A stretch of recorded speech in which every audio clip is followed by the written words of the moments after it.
I want you to check this out.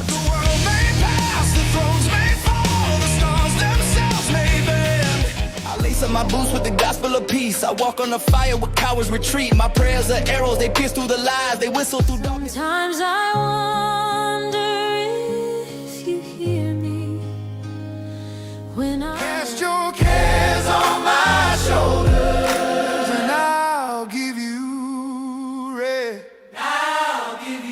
Now, none of these artists are real.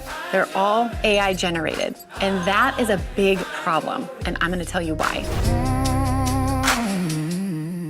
One of the things that I love about music is that it's purpose-driven, it's emotion-invoking, it can take you somewhere. You're brought back to a place you love to be, or maybe it brings you back to a really hard season, but you are able to process through just listening to music, and I love that about music. For me, I write faith-based music, and so for me, the music is even more purpose-driven and message-driven, and I think it's interesting to have this conversation about music, no matter the genre, and AI. Where do we find a middle ground? What's ethical? What isn't? And what are we gonna do about it in this new age where AI isn't going away? And so I found this article. This person, Kevin, from New Release Today, presents some really interesting points, and actually really appreciate what they do. I've had some of my songs in press release here. They're good people.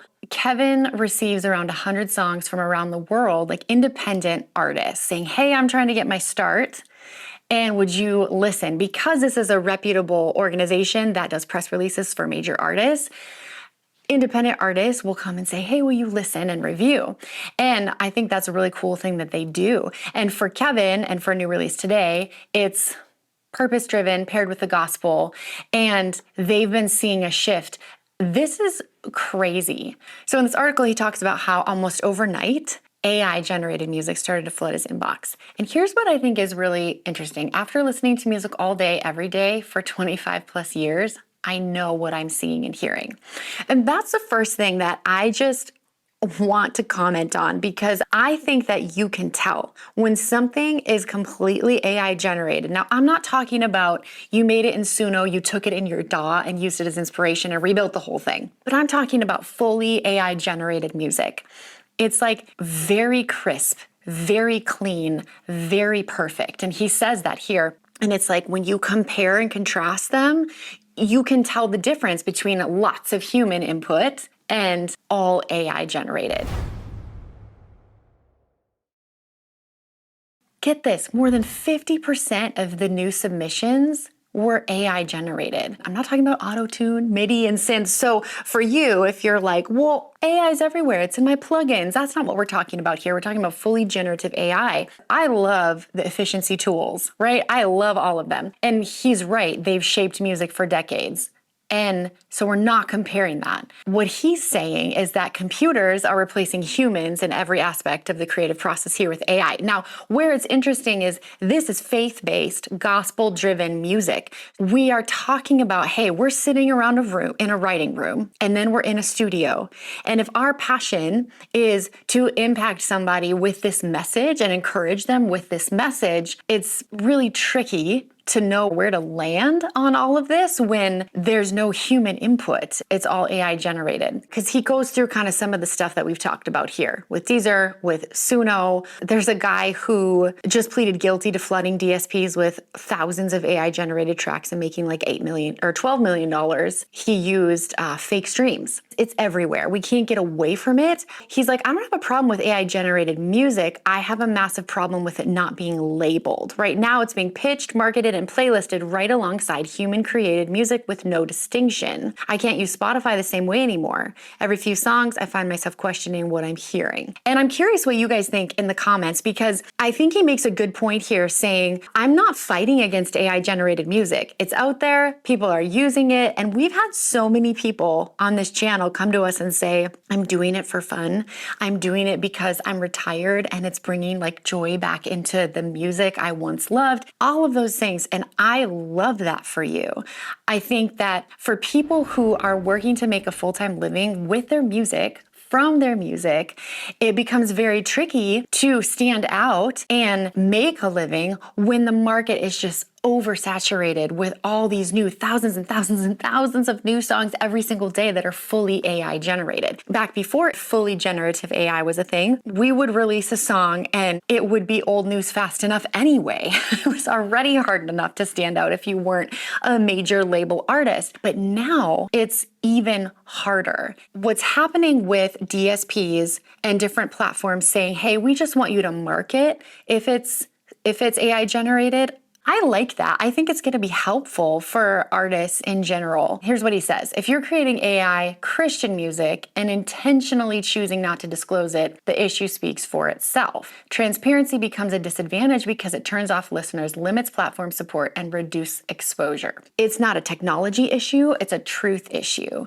In this genre, because this is my genre that I write and release in, I definitely am on board with what he's saying there, but also no matter the genre, I think as humans, we should be upright with integrity and honesty. And we talk about that inside of Produce Like a Boss because we have people in every genre across the board, every walk of life. So it's something that we talk about where we want to walk with integrity, we want to walk with honesty and be fully transparent, right? This is what I used. These are the tools that I use. And this part was AI or this was fully AI generated. And I think that's really important.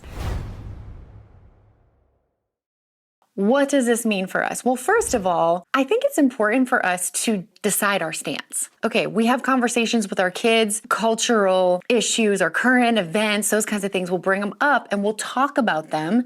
We want to actually teach them to think critically and make a decision for themselves. How do I think through this, right? And so I think it's important for us to be aware of these things and to decide, what do I think about this? Where am I going to land on this? Because you're going to be presented in the music industry, whether you're independent, you're signed, you're in sync, you're in beat licensing, you're a producer, you're an artist, whatever that looks like for you, we have all of the above inside of Produce Like a Boss. We empower producers to do it themselves and be able to get inside their DAW and make their own music and then make money with it. And so if you're curious about that and you want to know exactly how we do that, we built a quiz just for you. All you got to do is click below, answer a few short questions, and in 60 seconds, you will have your next step in front of you on what exactly you need to do to start making money with your music. I don't think that AI music is the problem. I do agree with him there, but it's more about the disclosure. Are we being honest about it or are we just trying to pass it off as our own? And I've actually seen that before. I've had things come across my inbox where it was like, hey, look at this, I made this.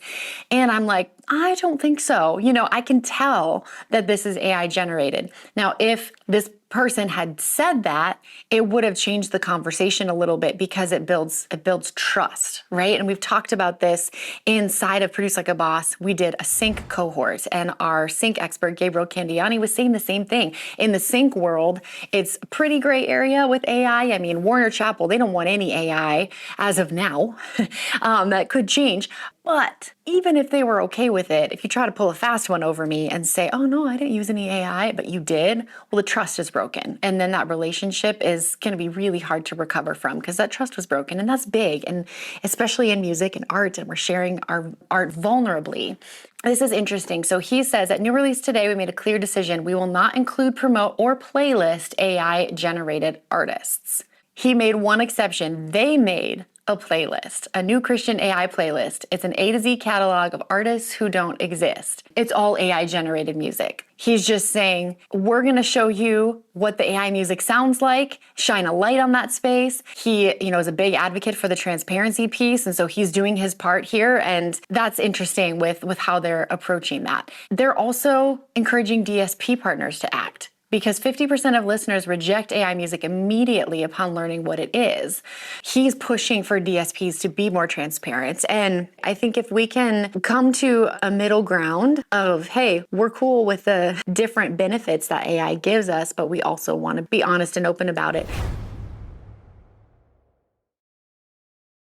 This isn't the end. This is the beginning. right? This conversation is just starting. We are just getting into scratching the surface. And I wanted to bring this to you guys because I'm curious what you think about it. And at the end of the day, inside Produce Like a Boss, our main goal is to help you build a life in music that you love. If that includes using AI generated stuff, we want you to be empowered to use it as a tool and not as your only means of making music. And so that's why we have courses and programs that train you on your DAW and kind of get rid of all the tech overwhelm and really help you feel empowered inside of your DAW. Why we walk with people inside of our programs to help them generate income from their production skills to fund whatever they want to fund, whether that's their artist career or releasing more of their own music or building a production company where you've got clients and you're generating lots of revenue that way. That's why we do what we do. I encourage you to sit back and to think about, okay, where do I land on this? What's my take?